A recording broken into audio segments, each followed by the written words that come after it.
like a really cool venue. So hopefully, yeah, we'll be in New Jersey next year. Oh, cool.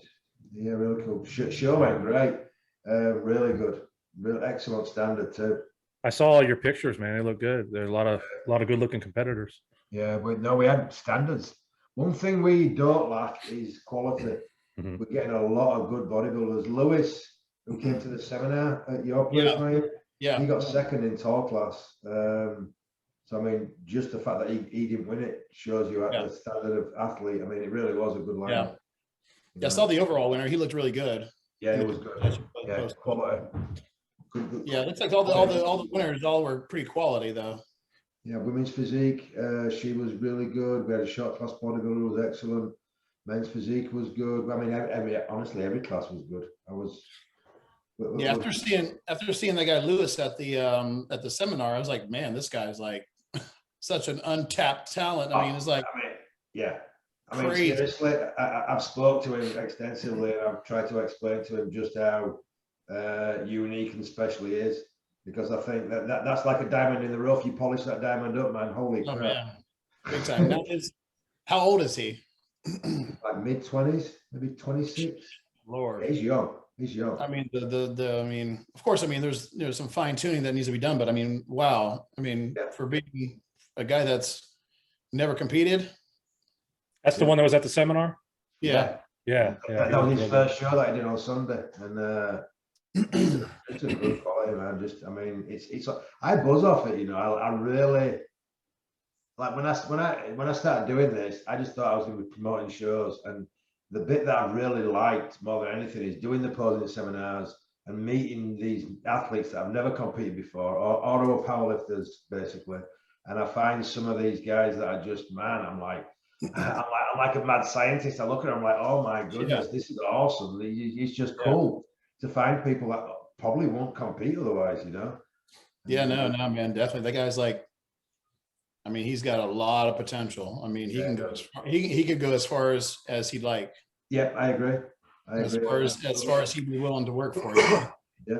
And Austin too. Austin, the guy with the legs. I mean, I know you took I was thinking about him as well. I mean, man, I mean him. Yeah. Wow. Yeah, it's incredible. I love it. That's what I enjoy the most about doing the PCA, is finding this new talent. I think it's just great. It's amazing. It really is. You know. For me, I always get really excited when I see like a young competitor like him that has the amount of density and muscle on his legs that he has. Yeah. As soon as I see that, I was like, wow, I was like, the sky's the limit from there. Well, I'd rather see huge lower body with, you know, some work to be done on the upper body than the upper body with need to work on the legs. I mean, I agree. But don't you think, Ryan, that shows you the work ethic? Oh yeah. No. Legs come with a price. You know, you got to pay a price for legs. Yeah. Even if you're genetically, you know, gifted, they still come with a price tag. Yeah, exactly. And that tells you something about the person that has got them. Yeah. Oh yeah, definitely. Yeah. Awesome. Excellent, Dave, to see what he's up to. So have you done your rack pulls today, guys? Oh man. Rack pulls? Yeah, that was yesterday. Yesterday? Oh god. Damn yeah, it was yesterday. Man, I was out on my bike ride when all those messages came up, and I had to stop. You stopped my bike ride. I was laughing that hard and I fell off my bike. Oh boy. Oh yeah. Which part? I mean, there were so many different things we were talking about. There was a lot to laugh about. Yeah. Just the non-stop reference to rack pull just got me at it. I'm telling you, we need to market this rack pull thing. I think it's going to be big. I started something there, didn't I? Yeah, you did. You did. You're going to start getting approached. I want everybody to start getting approached now about rack pulls. Yeah, Ian, I just want you to know I did my rack pulls today. Hey, at least I'm famous for something, right? That's right. That's right. They're gonna think it's like a good thing, and back in Ian's mind, he's gonna be like, "Oh Lord, have mercy, Lord have mercy." He's gonna put his hand in his face. What have I started? Oh my goodness. Yeah. So real quick before, I guess while we're waiting for Dave to get on, I'm going to announce my contest winner. I'm not going to say her full name. I'll let her do that, but her name's Chelsea. I just want to tell her congratulations. She's going to receive some Gaspari products, and she's going to be next week. I'm supposed to be filming with John Romano and Rich Kaspari. She's going to be on the show. I've been talking with her a little bit since I told her she was the winner, and she's actually got a little inspirational story too. I guess she's had a lot of weight loss, and she's wanting to break out into the fitness industry. I said, you're going to be on the show with two guys here soon that can help you with that. So cool, man. Congratulations to her. We had over 100 entries. Awesome. So it was a hard choice. Do you have any pictures of the winner that you can put up, so we can yeah, I will. I'll post when I post it tonight after the show. I'm not gonna post it now. I got you. Cool. So she said I could announce her name and stuff, but I'll let her do that. So okay, cool. What else was I gonna say? Show's doing really well. Let's see here. The 25th is when I posted the show. That was 6 days ago. We got almost 1,200 views. Our last one's at 1,500, and that was posted on June 11th. So this one's going to surpass it. All right. So every show is like busted over 1,000, 2,000. I got some with 3,000. Pretty good. Good, man. Our first show, Ryan, is actually starting to get bigger numbers. People are watching the first show. We had a couple hundred, and now it's almost 500. So I don't know if people are kind of going back. Are you getting more subscribers and followers to the YouTube page? I am. I got. I posted, what was that, about a week ago? I said I was almost at 500. I needed someone to. I was at 499, and now I just looked here. I'm about to hit 700. Oh wow! So it's taken off for sure. I've actually got a few people that keep commenting and messaging me saying that they watched it and they really enjoyed it. Even people in England. Mm-hmm. Perfect. Yeah. I'm getting a lot of people are messaging me and telling me what a good show it is. And I got Linda Murray that messaged and said that how she liked the show. I saw that. That's pretty cool. Yeah, Linda Murray, Vince Taylor subscribed. Milos. Because you think about it. You have a reigning Miss Olympia, the bodybuilding Miss Olympia champion. Mm-hmm. Has she done any interviews with anybody else? She's got her own show. I think there's it's called something Friday Ladies Day or something that she does for Wings of Strength. Gotcha. It's an all ladies show that they do on Fridays, I think. Yeah, but as far as any of the other major players in the bodybuilding world, nobody's reaching out to these. Now this is a Miss Olympia, and she's phenomenal looking. The package that she brought was amazing, and mm-hmm. For a fan of the sport, if they wanted to get to really know her on a different level, it's kind of hard because nobody's doing interviews with these people. Mm-hmm. So yeah, and they love it, especially like her and Andrea and a couple other the female bodybuilders. Nobody's been really reaching out to them, and they're like thanking me, and they're like, "Man, we really love you, like getting us out there and supporting the female bodybuilders." And I love watching female bodybuilding, man. We all have our preference. Of course, being us, bodybuilders, we like, watching the men's bodybuilding, but mm-hmm. It's the same thing we always talk about. It's a respect and an appreciation of the sport as a whole, Mm-hmm. Mm-hmm. When I interview them, there's an art to it, a beauty that some people just don't understand, when they see it. So right. So give me 1 second. I'll straight back. All right, no problem, man. Dave might be fighting a fire somewhere, so. All right. Oh, here he comes. He just messaged me. So what's going on, man? What's going on with you?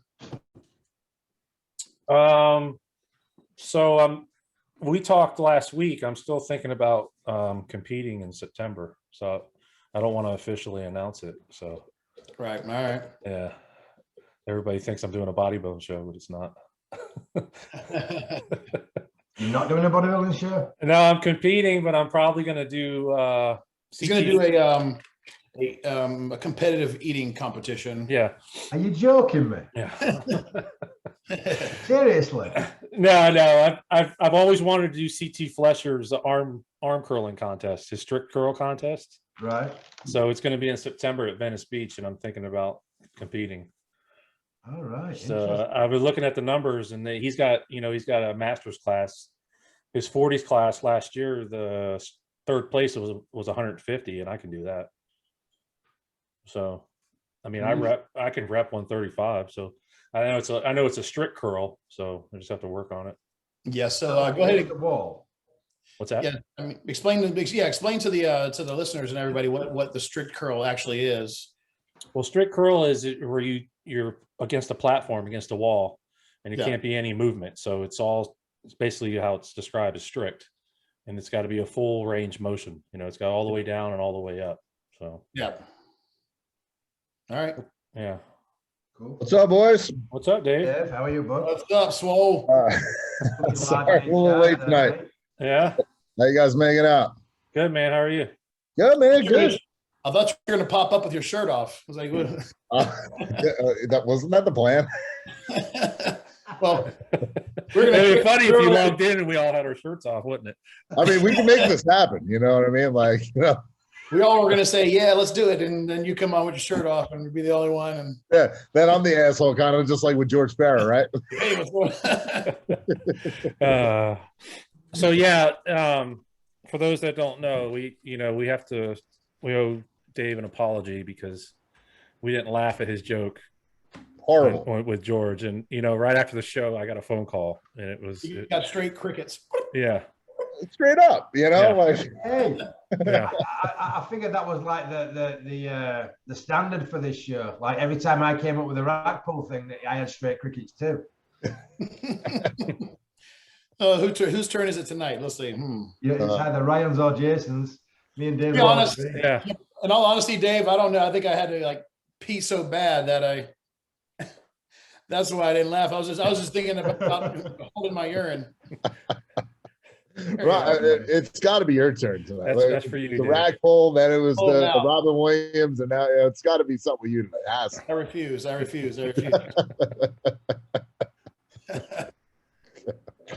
was horrible. So embarrassing, especially like that guy. You know what I mean? Like George Sparrow. You know what I mean? Like, okay, no one's laughing. All right, I'm just gonna. George kind of laughed, didn't he? No, he was kind of like what a jerk off. Like one of those. No, he laughed a little bit. He laughed a little bit. Yeah. I was laughing inside, Dave. If that makes you feel any better. What's that, Ian? I was laughing inside. If that makes you. Thanks, Ian. I appreciate it, man. I know you will.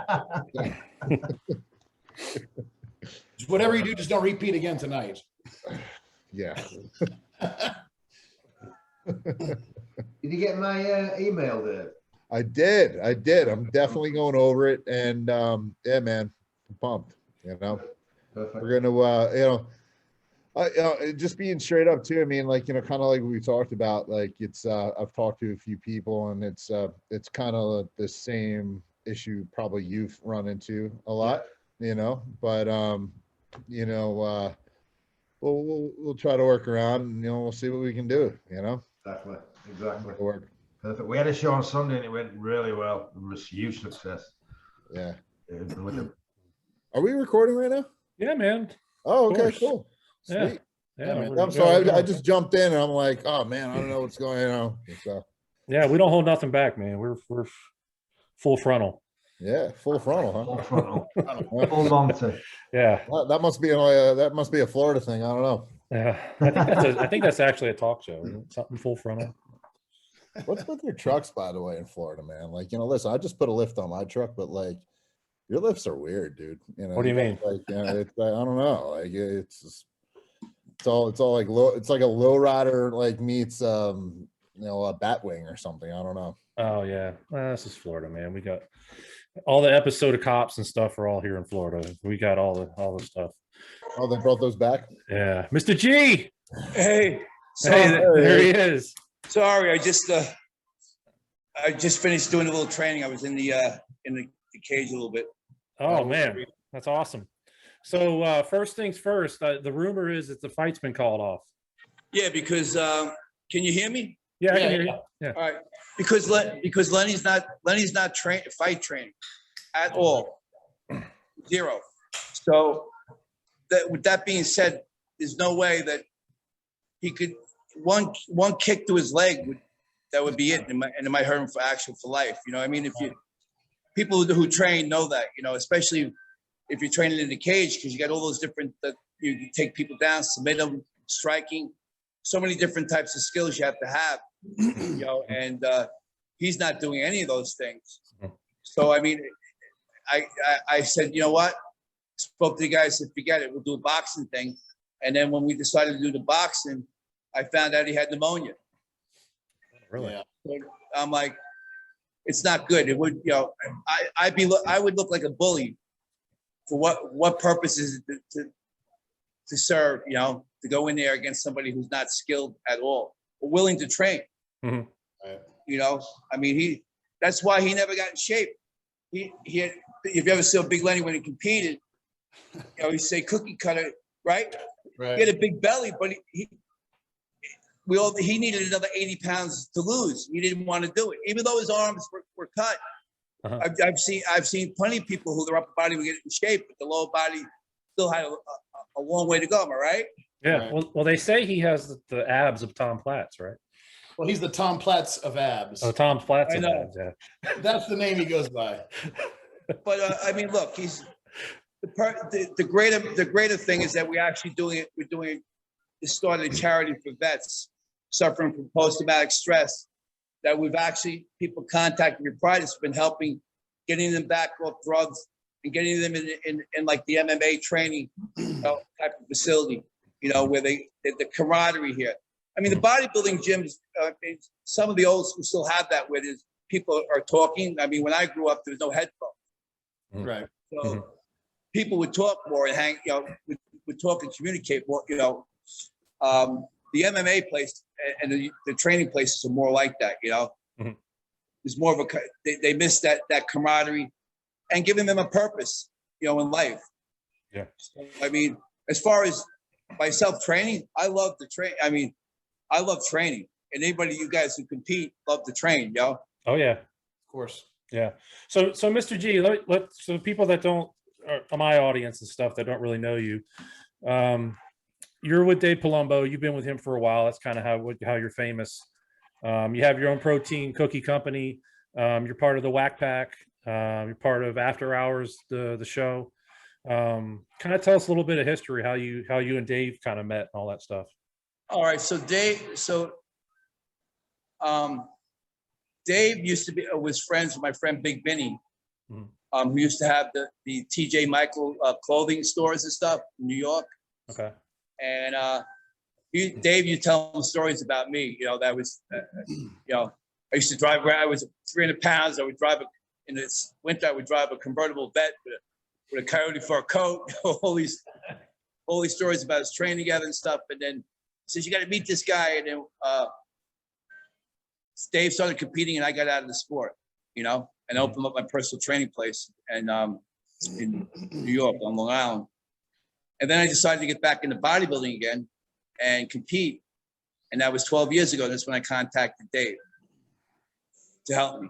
And then from that point on, we formed a friendship. And then that's when MD wanted to launch an online presence. And Dave was the only one of the few people back then who had a presence online. Mm-hmm. So then Dave asked us to do a show with him. You know, me, John Romano, and Greg was still doing stuff for MD. It was me, John Romano, and Jimmy the Bull, and I can't. What the heck? The other kid's name? I can't even think. Derek Anthony. Okay. Yep. Right. So we did a show right at Dave's house, Mhm. and that's when he actually launched Species.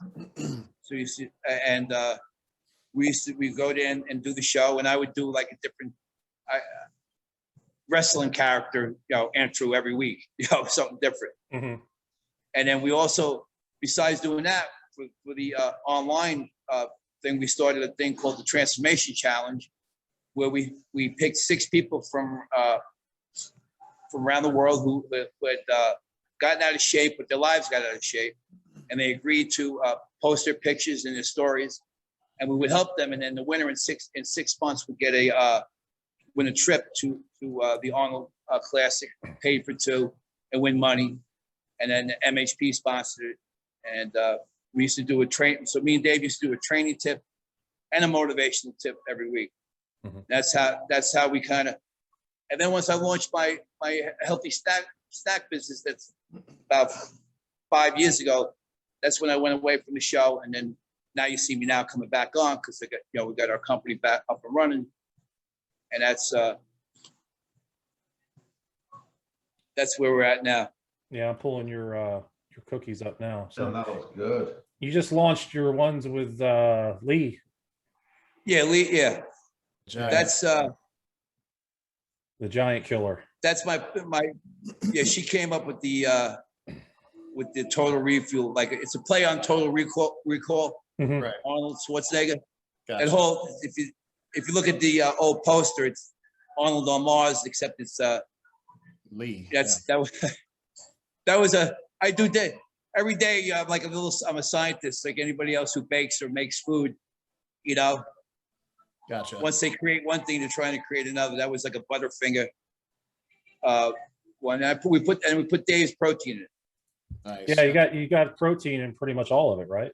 Oh, everything has protein. The whole idea is to try to and make gourmet products without changing the flavor, but get the nutrition, but put the isolate in it. And actually, Perfect. with the isolate in the chocolate, actually makes it taste better.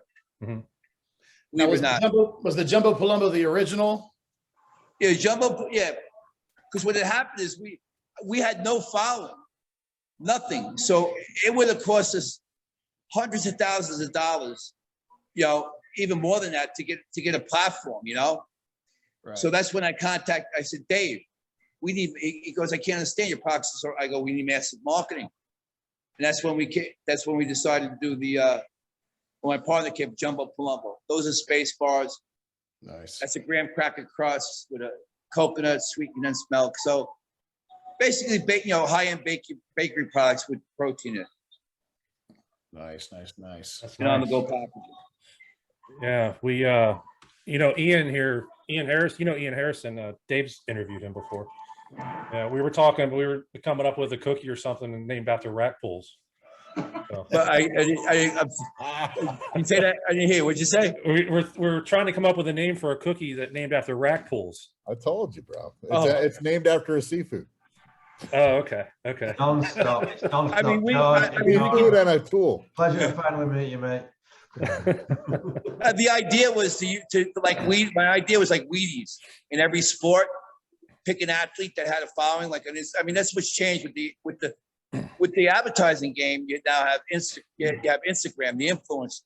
Athletes now have a direct voice. Yeah. Direct voice to their clientele, to people who follow them. Too many of them do.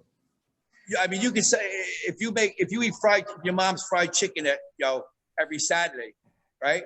Mhm. And you post eating it, you can package it and all your fans will buy it.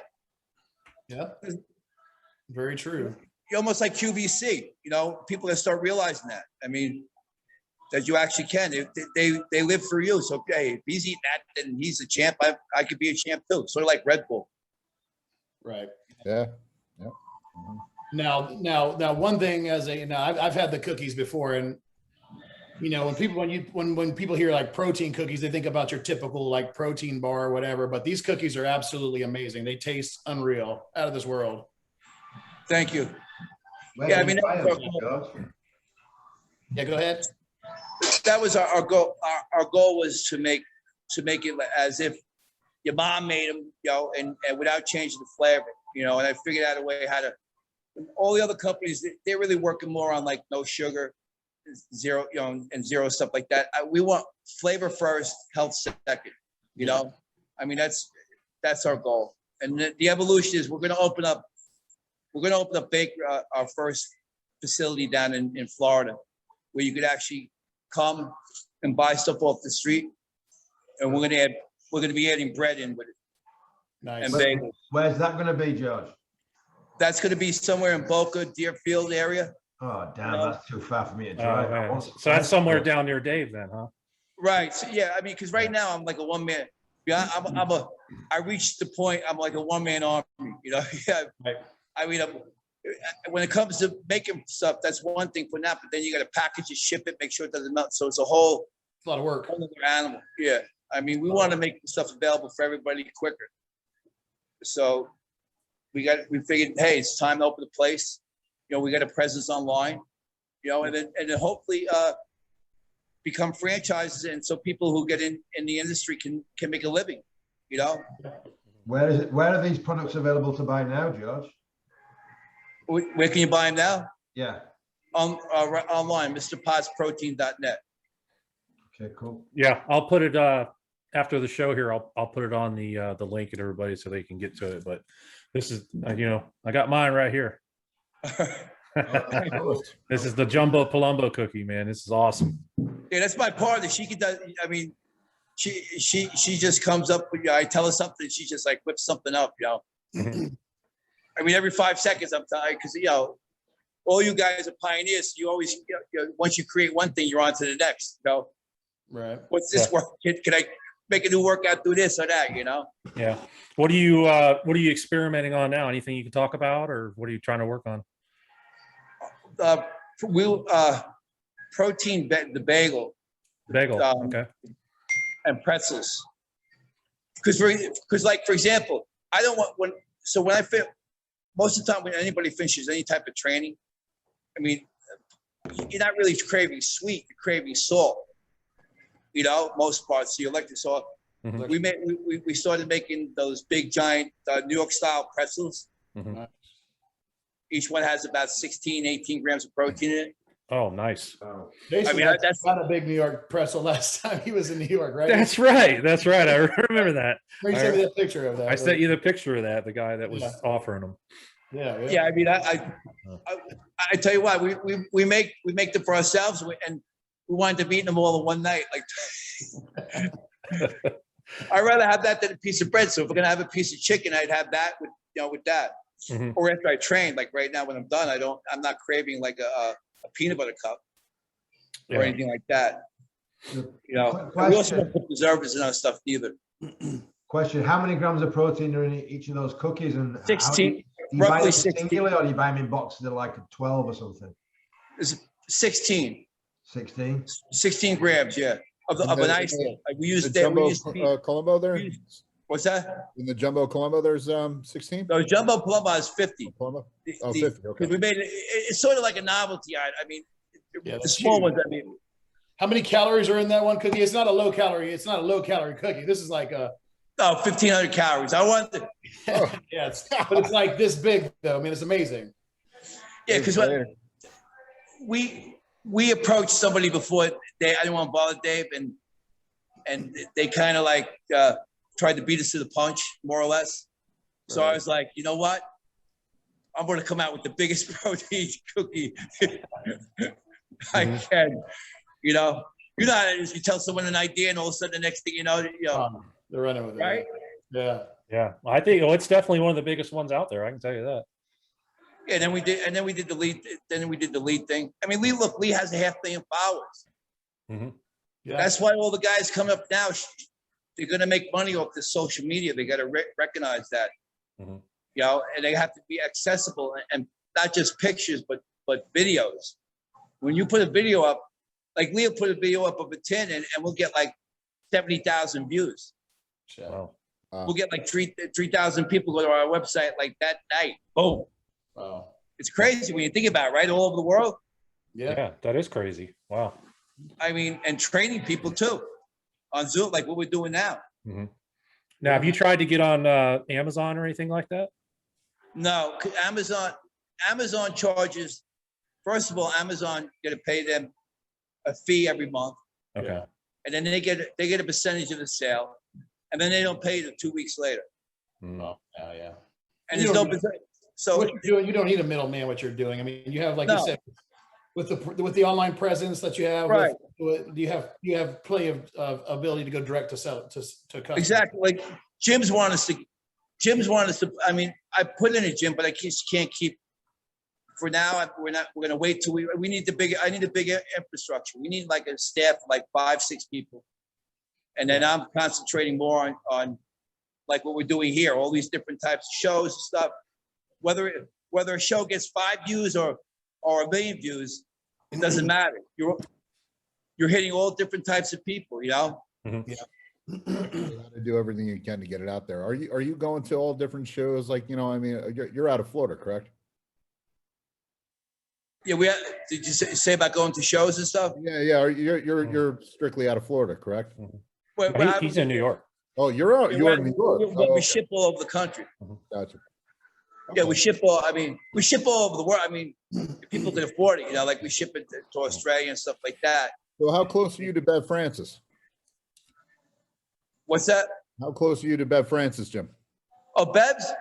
Yeah. So I'm in Tom's River. So Bev's is about 70 miles away. You're in Tom's River, New Jersey? Yeah. I'm I'm on the Jersey Shore. I'm in Brick. I'm right up the road. Where you live? I'm in Brick. I'm right up the road. Get the hell out of here. Yeah. You know where? Do you know where I'm sitting? You see my hat? Look. You're right down the road from me. Yes, I'm in Nick's. Oh, that's funny. I literally just stopped at the Quick Check across the road to get a coffee before I came home. Yeah. Small world. See, now you got access, bro. You need to get you some cookies. Man, hey, listen, we'll be in contact, my man. I just bought a whole box of like 30, 40 things for all the guys to fight. They just had fights. Which, by the way, this place is one of the top UFC training places in the planet, believe it or not. I mean, all the guys from overseas, when they come over, they stay here and train, you know? So, I mean, luckily for me, I got to be around all the top guys. I mean, and if you're ever going to learn anything in any sport, you want to find out what's the top guys doing, Right. you know, and try and mimic it. Yeah, they have a full weight training gym in this place too. No, nice. Yeah, I know. I see that. I didn't know. I mean, I drove by it a bunch of times. I saw it was enormous. I know a bunch of people that do, you know, the No, training. look, can you see it? If I I'm going to turn my camera for a second. Yeah.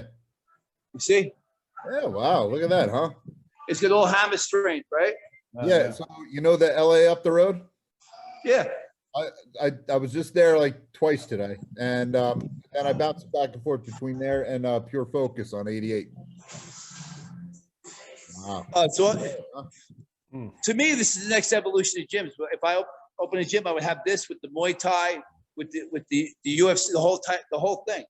Hey, Ryan, Ian, you know, everybody listen, just to show, like, give you a comparison how close this guy is to me right now. I could take a football right now and punt it and get where he's at. Really? Oh my goodness. Small world, eh? Yeah, We'll train together. absolutely. Absolutely. I surf too, so I'm a surfer. See, So, I would need like an industrial sized door, but I'll give it a try. You know what I mean? Yeah, I've seen you surf, Mr. G. You did an episode. I've been surfing 51 years since I've been.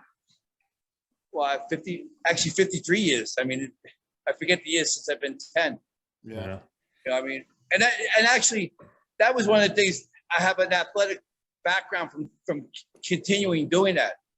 So when it came time for me to train like this type of training, it was kind of like I've been kind of doing stuff like that, you know.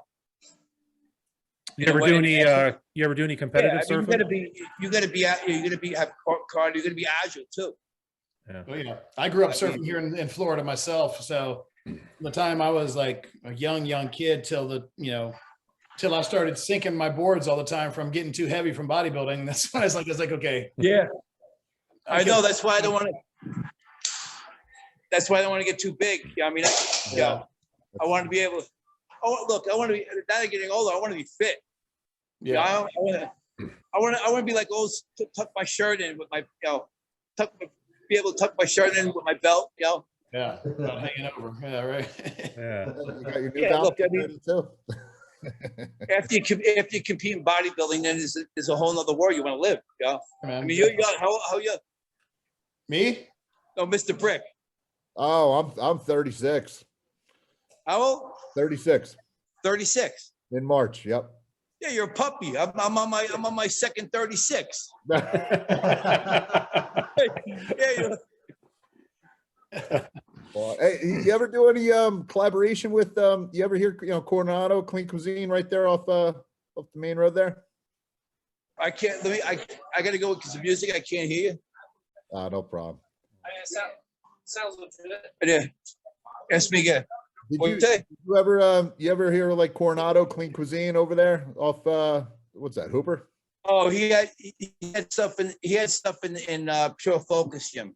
Yeah, yeah. I used to So train. Christian's a great friend of Oh, I mine. still do. You should DM him. He's awesome, man. You know, you guys should collaborate for sure. He would definitely help you out for sure. He's a great guy, you know. And that's who I get my meal prep from. You know, awesome guy. You know?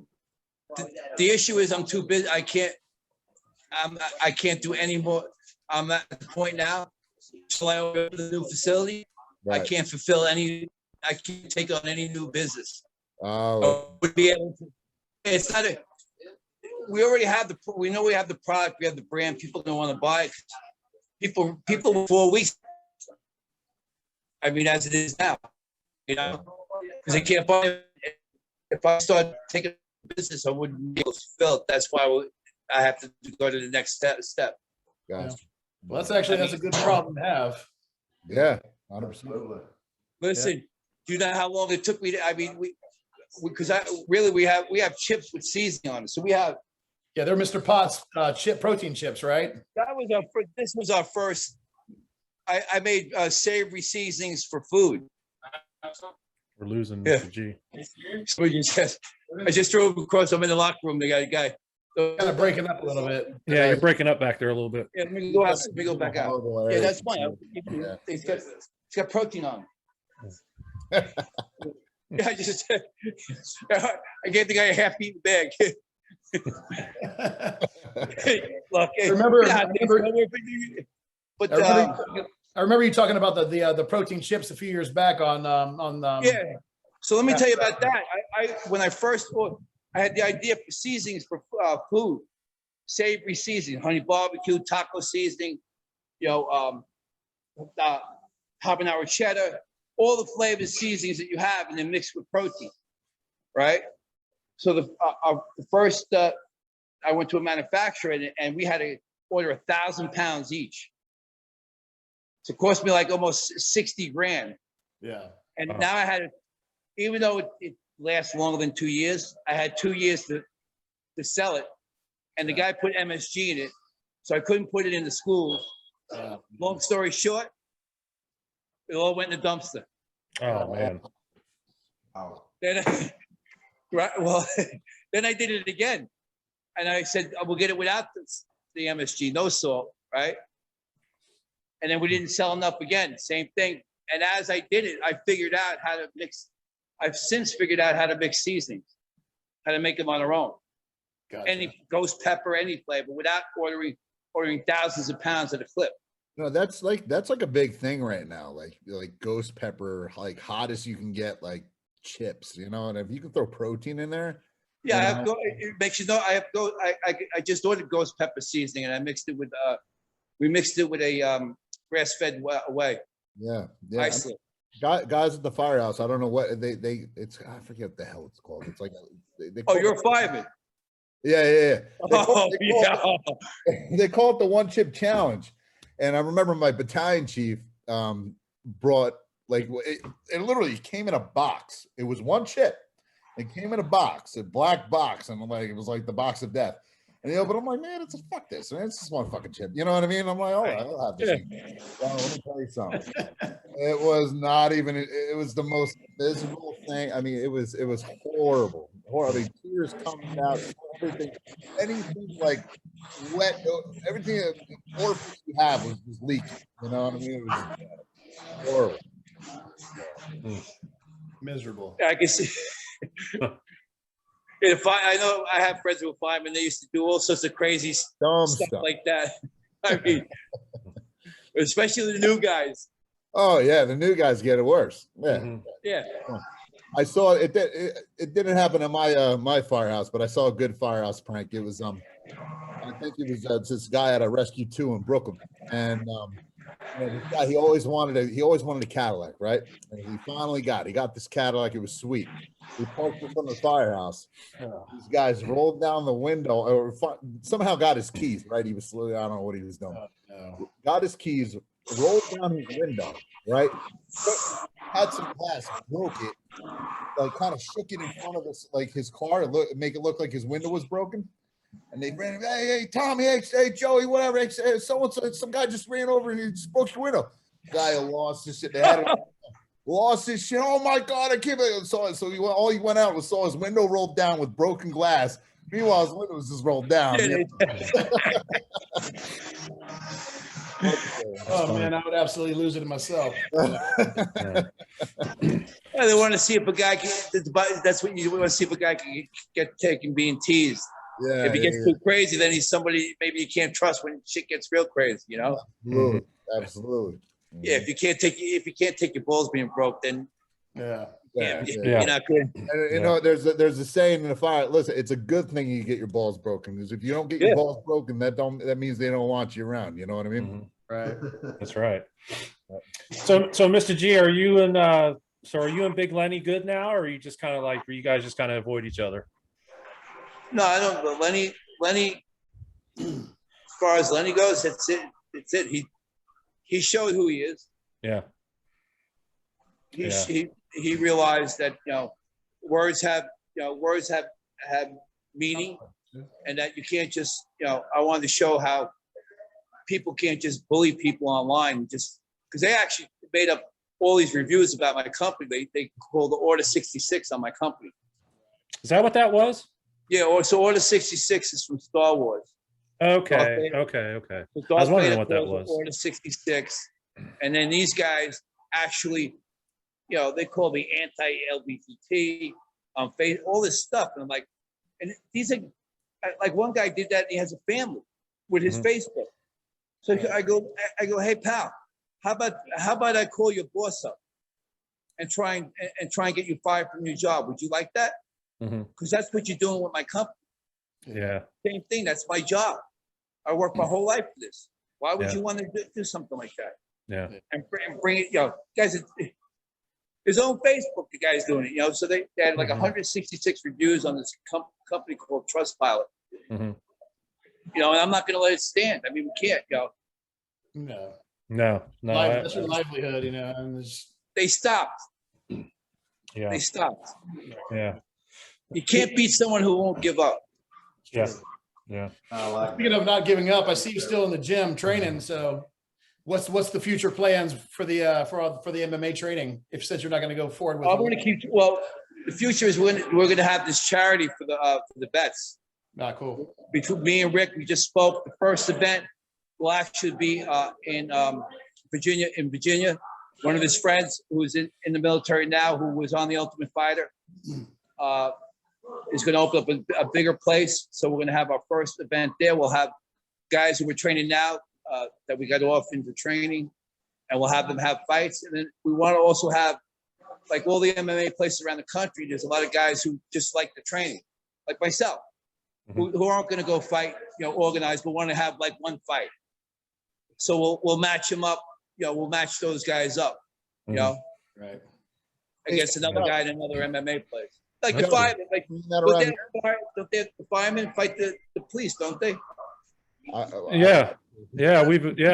Okay, so Jason, we do down here. Dave got to set up a fight now. It's like so now we got to promote me and Dave. Charity. If we do a fight, it's going to be shirtless and no hands. Shirtless, and you have to wear your hat, your fireman hat, and I wear my gun belt. Well, we all know who's going to win this one. Are you plan on doing this veteran thing around here? Hey, look, you guys see this guy jump a rope? Hold on, I gotta just wait. Look at this. You guys see that? I see the shorts. Those shorts are sweet. Yeah. Did you guys see that? You see that? Yeah. I never jump rope by that guy because he's gonna make me look like a kid. I think I saw somebody in there doing rack pulls. I don't know, Ian. Did you see him, Ian? He was in there doing rack pulls. I'll tell you what. What's the worst? It was probably the same. The whole MMA thing. The worst. I never did jujitsu and grappling. Oh. Hardcore, man. Yeah. Oh. That's a workout. Just rolling around on the floor with somebody. That's a crazy workout. No doubt. That's full body, nonstop, man. Yep. Oh, it's the first day I thought I was in the WWE. Yeah. I'm smacking guys' hands, and then when a guy lays on top, if you're not used to having someone lay on top of you, freak out. Yeah. a little claustrophobic. Oh, yeah. Yeah. Josh, you guys ever do what the hell's it called? The neck workout? You have a deck of cards and you throw out like, I don't know, Queen of Diamonds or something. And that Oh means, yeah, you flip. I've seen them. I've never done them. I did it one time and I was like, I'd rather go. No, I've never done any of that. Funny, what got me into bodybuilding initially, my father was one of the first black belts in judo in England. And I did judo from a very young age, and that kind of I was super skinny. But judo's like kind of a lot of throws, no punches, but there's a lot of groundwork too. So it's a pretty cool sport. I did a bit of jiu-jitsu later on. Yeah. You were an accomplished judo fighter, weren't you, Ian? Yeah, when I was younger. Well, I wouldn't say accomplished. I stopped at a young age. Yeah. I kind of bodybuilding took over, but yeah, I was really into it. My father was, like I say, was one of the first ever black belts in England when black belts were rare. Not every dojo had a black belt. I think it was like the third black belt in England or something. I did it from a very, very young age. Awesome sport. Teach you a lot of discipline. Yeah, definitely. Yeah. Hey guys, can I show you this for a second? I'm gonna show you the gym. Let me show you the inside. There's two, if you can see this, there's two big giant octagons. Oh man, look at that. That's nice. Yeah, that's why all the guys, Nick has a house, they have a house like an Ultimate Fighter. This is where we do all the judo, jiu-jitsu, no gi. Over here, then they got a boxing ring. They got two octagons, two large 30-foot ones, and then back here. I mean, this is what you want. I mean, how many square feet is that facility, Mr. G? it's 38,000 square feet. Wow. It's big. It's And big. then you have over here. See? It's like a warehouse, man. So they got Muay Thai. Yeah. I'll tell you what, as far as cardio goes, the Muay Thai classes, where you're kicking them, you get an instructor, and then you pair up with guys with the pads, kicking them and boxing and doing a whole full-hour workout. That's a great workout. Yeah. I'd rather do that. That's why you see Lee boxing. Lee would rather box him go on the treadmill. Mm-hmm. Why am I thinking that place burnt down before? Didn't it burn down? Didn't he have something that burnt down or no? Am I You thinking? mean this place here? Yeah, I'm thinking someplace burnt It used to be down. called WA, Workout World. Yeah, that was a workout world and it burnt down right there, right? Yeah. That's right. Same location. That's right. Okay. Yeah, so Nick opened his first place he had over by down the street. And it was small. It was like a shoebox compared to that place. Yeah. Yeah. And Nick was in the and then his son died from a vaccination. So you know what? that's what this place is named after his son. So my son, and we didn't know this up until recently, and we switched. My son, 18 months yesterday, went to the same doctor, pediatrician in Brick. We heard that. We dropped her and we left. She got out by the skin of her teeth because of her insurance, and she has or whatever made her not liable. But yeah, no, we got it out of there quick. Wow. And I told all the young fighters, Nick, I mean, they don't have kids yet, but if you ever had a kid, this is something everyday thing. So every time you guys win or do 100%, it's a win for Nick and his son in heaven. I mean, that's 100%. This is his kids. So the other day, there's a top girl, UFC girl, she's training, and he has his other three kids. They're riding horses and bikes. The girls hit the bag over here, and they're going in between her and stuff. That's the type of place it is, That's why I mean that's how it should be, Yeah. I'd like to see the bodybuilding world come back and start realizing that when someone competes, they're not just competing themselves; it's their whole family. Yeah, involved. I agree with that 100%. Yeah. Yep, definitely. I mean, the whole family has to be supportive and has to be just as have as much sacrifice as well, because they're sacrificing their time with the father and doing things. So yeah, they're very much a part of the whole process. I agree. I mean, it's just like bodybuilding and the MMA. It's discipline, teaching young men and women discipline. Discipline is freedom in life. Your physical health, your mental health, and making a living. Yeah, that's what I have. I have a flag in my gym that says discipline equals freedom, which is a saying from what's his name, Jocko Willink. Yeah, I listened to him, Jordan, another guy, Jordan Peterson. Peterson, yeah. Yeah. Another So I have guy. a flag in my gym is it's probably one of the most powerful statements that if you think about it, you know, discipline equals freedom in every aspect of your life. So Yeah, if you look at it, yeah, that's right. I mean, look, life's hard no matter what. It's going to be hard work. yeah. But if you work hard, you'll make it. Yep.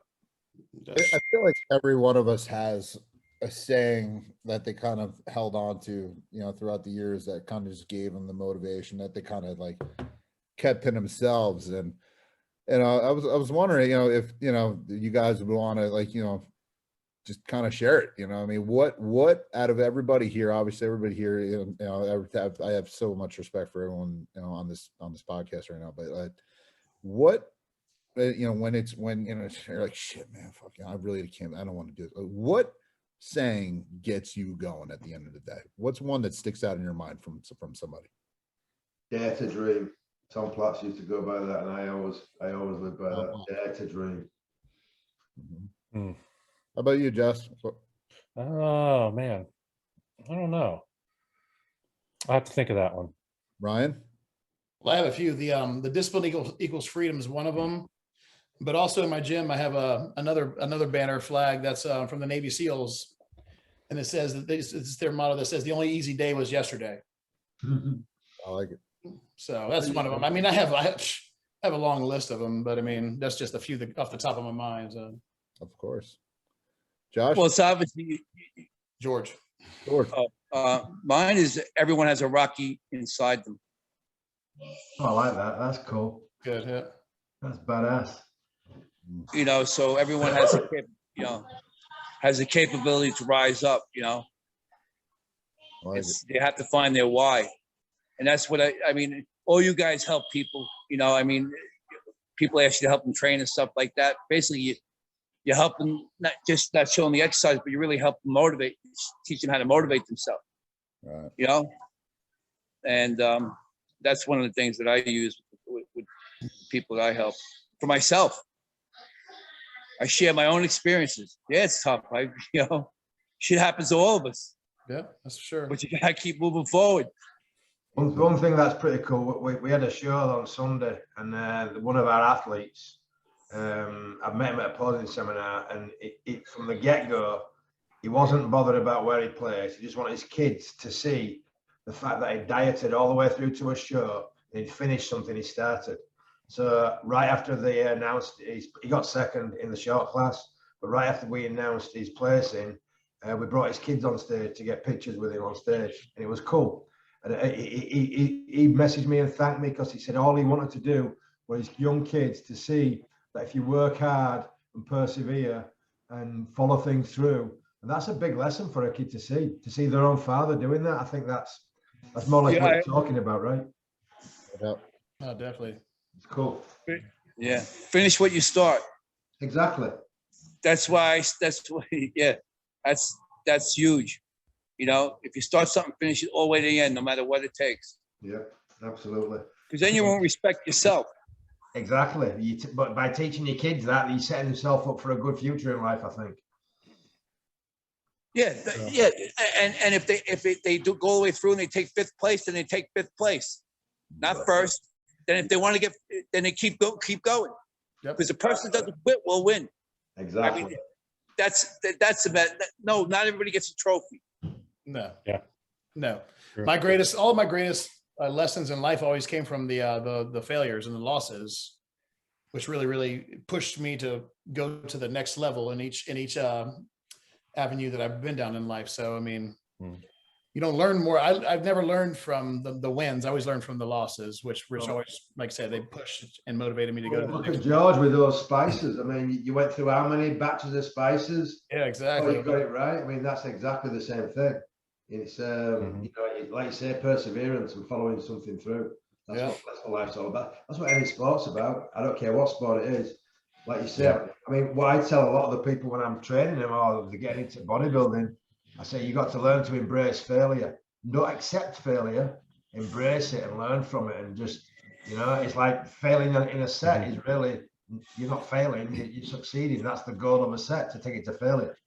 Yeah. You know? And it's like every failure in life, you learn from it, you come back better and work harder, and that's how you end up being a champion or being successful or whatever it is. Yeah, I posted a saying a couple weeks ago. That's kind of my favorite. It says, "Doubt kills more dreams than failure ever will." And I like it. Yeah, and I like that. And it's especially like with this podcast, you know, I'm sitting here as you guys are talking, you know, I'm kind of thinking, you know, man, I got Ian Harrison on my podcast. I got Mr. G on here now, you know, all these stars and all these celebrities, you know, in the podcast world. And it's just amazing, you know. When I'm talking to a lot of my clients or younger guys, and I always ask the simple question, and I'll ask you guys today, what is the difference between fear and faith? Fear and faith. I know there's stickers that say fear over faith. Difference between fear. Yeah. I've seen this the other day. I saw this on Or faith over fear or something like, yeah, what is that? So take fear and you take faith. What is the difference? What's the defining factor between the two? What one you believe in and the other happens. No. See. in Fear is the failure of faith. I don't know. No. Listen, hear me out on this one. They're actually the same exact thing. Fear is believing in something that hasn't happened yet. Faith is the belief in something that hasn't happened yet. So why is it that most people choose to let fear overpower faith when it's the same exact thing? Mm-hmm. So if a person was to take the same exact approach to faith as they do to fear, how many people would be successful in this world, in this life? Right. It takes the exact same amount of effort to have faith that it does the fear. You're believing in something that hasn't happened yet on both sides. So it's the same exact thing. Right. It's just, why do people choose to put fear up on this pedestal as this big thing? Mm-hmm. That's a great point, man. That's good, man. It's the same exact thing. It's the belief in something that hasn't happened yet. So, so you just got to pretty much say F fear and shoot for faith every time when you're presented with that whatever it is in front of you. You're going to be feared, or you're going to believe in that you can do it. See, that's why I love Ryan, dude. Ryan's just like raw, dude. Like, let's fucking go, bro. You know what I mean? Mm-hmm. And it kind of reminds me of like, you know, like I have two that stick out in my head. One, the girl we had to yell this, scream this every night before we hit the rack. And it was, when the body tells the mind, the body must be punished. So that means basically, you know what you need to do. Your body's failing you. Well, okay. Well, if your body's failing your heart and your mind, well, you know, you need to push forward and punish your body so it doesn't do that ever again. You know what I mean? Yeah. Cool. Mr. G, you got to take off? Yeah, I want. So we speak about Lee Priest being a giant killer. Well, here's the other giant killer in MMA, Coach Vinny. How you doing, Big boys? Vinny. How you doing, man? Hey, Vinny, how are you? How you doing? He's been putting me through the rest. All 120 pounds, but he's like a 500-pound gorilla. Oh yeah, putting it on you, huh? Yeah. All right, Vinny, I'm coming there tomorrow. We're getting in the ring, bro. I'm right down the road. All right, we're gonna get you in here. All right, talk to Nick and let you in, and we're all good. We'll grab a little bit. Anyway. Hey, make sure you film that, Mr. G. I was going to ask you the same. Yeah, make sure you get all that on film so we can put it on here. Dude, I got my Rocky Balboa American. Listen, it's 4th of July weekend. I got an American flag Speedo. I'm jumping in that ring. Let's go. We hopping in with the other old king. I don't know what we're doing with the Speedos on right now. You guys don't do that. It's a 1990 Shamrock. Keep that something. Shamrock. He's already talking. Dave's gonna get like rear naked choke it immediately as soon as he walks in the gym. No doubt. Put him out. Put him to sleep. Yeah. Like, what's up? All right, boys. Nice shot. Peace out. Talk to you boys later. All right, thanks. All right, buddy. Yeah, I tell you what, we had this big guy Gino working on me today. Like he's 6'4", about 240. All right. You know, against the, we're doing drills against the cage, taking someone when we get them against the cage and just flip them on your back. That feels really good. Yeah. Yeah. My ex-wife, she would love that. But a lot of these guys are getting into strength, so they're realizing that strength, if there's 14 techniques, strength training will help. So that's why they're starting to get into working out and training. Yeah. I never knew Dave Bautista did MMA. Did you guys know that? Yeah. You seen the videos of him fighting? Yeah, I've seen some stuff of him training, doing some MMA training and stuff. Yeah. Yeah, I saw a fight with him, man. He had some like overweight fat guy that was kind of giving it to him. Yeah. And he ended up winning, I think, but that guy was putting it on him, whoever it was. Butterbean back in his day. And Butterbean, yeah. I remember. Butterbean had skills. Butterbean trained. He's a local guy, right? Yeah. He had some thunder in his fist, man. You don't want to get hit by Butterbean, man. Who was the other big one? Tank Abbott. He was pretty big, right? He was a wrestler. Yeah. He had wrestling skills and everything. So he trained. All guys trained, unlike Lenny. George, They you're all in had your 60s, right? They had serious skills. I mean, and the reason why a wrestler does so good in MMA is because MMA fighting starts standing up, and they used to take. They're also used to getting out from someone being on top. The only thing is they don't know submissions, but that's very easy to teach. Mm-hmm. That's why they do well. George, you're in your 60s, right? Me, I'm 63. Don't you have any injuries from your bodybuilding years? Do you have any how long have I been bodybuilding? No. Do you have any injuries from your bodybuilding years? No. That's No, cool. because I didn't. I surfed, so I used to surf, and then I did try. Then I stopped competing, and I did Ironman triathlons. So I used to train like 6 to 8 hours a day. Wow. And stuff like that. So I never really see with the weightlifting, like with Ronnie Coleman. I think Ronnie has a good message for that. There's a certain barrier that you don't have to go over. You have to recognize coming up the ladder. That you want to have a life after competing. And we see so many. Ronnie's coming back, but the point is, maybe they can teach these kids coming up that, hey, you don't have to lift that heavy still to be that big. Yeah, absolutely. Yeah, I got some really bad injuries when I was like 17 years old, and it affects me now where I couldn't even think about grappling because my left knee is so full of arthritis. It don't even bend past 90 degrees. So it's everything else is good. You ride your bike, Ian, right? You ride your bike around. I ride a bike all the time. I do that because I can't walk for a long period of time, and I can't run because of my knees. My knees are so. Do you clip in with the? Do you clip in pedals? No, I just have a regular crappy mountain bike that I just ride. I do about 7-8 miles a day.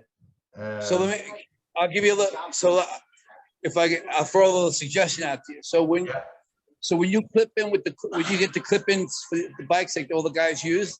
Right. So when you're biking, you're actually pulling up instead of pushing down. So when you get those clip-ins, it'll make you'll start. I'm pulling like how like on with the ones that aren't like you're wearing that like the bike you're using now, you're pushing down, right? Right. But cycling is really the other way. It's pulling up. You'll see they have huge hamstrings. So if you get the clip-in pedals, it would help your knees. I think better because then you're going to change the way that you bike. Instead of pushing, you're pulling. Right, interesting. Listen, but Ian, what he's not telling you is that it's going to change you into one of those guys wearing like your full reflective speedos and wait. Those gonna have to see in the middle of the road where you're like, with the booties fitted. What about the 3-wheel bikes with the baskets on the back? He'll definitely be doing rack pulls if he does that. Listen, I know, but that guy's still jumping rope. The guy from before, he's still jumping. there. Look, he's still jumping. Ian, I'm sure you, I'm telling you, Ian, I'm sure you still have some of the old Hot Skins onesies from back in the 90s, don't you? No, I don't. No. You can wear that. You can wear that on your bike. Yeah, your old wrestling singlet. Yeah, exactly. No, I don't have any of that stuff, unfortunately. Otherwise, I could use it. But no, it's funny. yeah, I used to wear all that gear. I mean, I remember the first time I had the clip-in shoes, and I had to stop at a light, and I didn't unclip quick enough, and I just fell straight over like this. I since learned. I mean, the worst is the swimming. Yeah. The best swimmer never wins. Yeah. What do you mean? It's the biking and the running. That I used to run through the trails, and I run on the beach. I do that now too. I mean, I'm gonna surf in the morning, but if sometimes I'll run pulling like a 50-pound pail of sand on the beach, or running with like a 40-pound backpack. Mm-hmm. Just because on the sand, your ankles are doing this, so it's getting your ankles used to. And plus, I like it because I feel like I'm Rocky Balboa. So I mean, Yeah, I think Dave runs on the beach with his Speedos. Yeah, every day. I got videos of it. Actually, hey, you know what, Mr. G, I got a question for you. You keep mentioning Rocky. Ready? Here's some Rocky trivia. Ready? See if you can answer this. Ready? And if you can answer this, I'll come by and I'll buy $100 worth of your cookies. You ready? I'll probably do that anyway because I love freaking cookies and toast and stuff, whatever. All right. So in Rocky 3, what was Hulk Hogan's name? Underlips. Come on, not you. Sorry, I can't help it. I knew that too. I was getting ready to say it. That's half of it. That's half of it. Thunderlips what? The what? Underlips. The ultimate male. You're right. Yeah. Okay. Fair play. All right, I'll still get your cookies, man. It's cool. So George, you're like super cardio fit. what's that? You're super cardio fit. Like your cardio fitness is through the roof. I still, because his music keeps playing. His heartbeat. Would you just say that? Your cardio, super cardio fit. Oh well, I'm not. If I was still fighting Lenny, I'm not even. I'm at 30% where I'd want to be. I was built. What I was doing is building it up. I just got a mountain climber machine for my warehouse. Those old-fashioned mountain climbers. Yeah. Yeah, I just got one of those. So I was going to start adding that in. I started doing it 20 minutes at the end of the night, whatever time it is, or in the morning. Besides the other stuff I do like 2 hours here. I was going to wind up doing like at least another hour and a half, 2 hours of that, like about 4 hours of cardio a day. Wow. But going into that arena, if I was going into that arena, the number one reason why people quit is because they get gassed. So you get submitted or knocked out because you got gassed. I mean, I had Alvarez here on every Saturday. Alvarez, Frankie Edgar, all the top UFC. There's like 8 UFC girls that train here now. They're all sparring against each other, and then so I've been talking, finding out from them, and that's number one is that if you're not super fit. If you weren't getting ready for a fight or you weren't doing like an Ironman, how much cardio would you do a day? Well, I would be surfing. I mean, sometimes I surf for 2 or 3 hours at a clip, and then I would be doing regular cardio too at night. How long? About an hour. But something like that, like I like the running, or the lift, or the machine I just got. I like to do stuff on that's outside, instead of the machine. Or I mean, if I had, what I want to get is a Jacob's ladder. Yeah, those are good. Those are really tough. Oh yeah, those will really kick your ass. Yeah, the last time I did that was when I was work in the movie Noah with my friend Troy, who was Russell Crowe's stunt double. They did it in Long Island, so they needed soldiers, to run out of the fields towards the ark. Hey, you know where they got one of those is the Workout World over there in Wall by you. Yeah, they got those things. I used to walk on it. Well, I just know because a lot of firefighters I know will go and Yeah, they'll actually it's more for attention, I think. But anyway, they get all geared up and they're like, hey, look at me, dog and pony. But they'll it's good training, but so you don't need to bring all your gear. You guys should go all sit around, drink beers, while they're doing it. Yeah, that's where we want to be. I'm telling you. Yeah. And see how long he really stays on there. Yeah. Well, I'm on the engine company. I'm not on a truck company, so I don't have to worry about ladders too much. Oh, so you're riding the truck. No, I'm on the engine company. Well, actually, I'm hearing I'm going to the truck. In a way, one of my captain's on vacations right now, but when he comes back, I hear I'm going to the truck. But I'm on the engine company right now. So, but you got to be fit though. Being on that hose line and Oh, okay, I got you. Yeah. So as a fireman, you got to be fit because I mean you got to be. Don't say that. Don't say that too loud. Yeah, you would think, you know what I mean? And nothing for nothing. A lot of guys in my department are big on fitness. They're all about the CrossFit stuff and this is that, and they take it pride. But I said this in a few podcasts ago, like actually when I first started, on here. Who am I to set foot on the fire ground and not be ready to handle any physical situation, that's presented to me? The fire ground is extremely dynamic and it's up to us to, handle, somebody's worst nightmare and make it a homeostasis, environment again. You know what I mean? And that's our job. It's your job. Be fucking ready. You know what I mean? So not only that, you're wearing all that gear. Say your partner goes down and you got a victim. Well, guess what? Now you got two people to go that just went down. You got to get them out under ideal atmospheres, immediate danger to life and health, and wearing all that gear under zero visibility, and you probably have a quarter of a bottle left of air left. You know what I mean? You're on the front lines of a war. You're on the front line of a war. I mean, that's basically what it is. I mean, it doesn't happen every day, but when it happens, absolutely. No, you have to be able to assess things immediately and quickly. Yeah. And if you're not fit, if you're not super fit, that can be the difference between someone living or dying.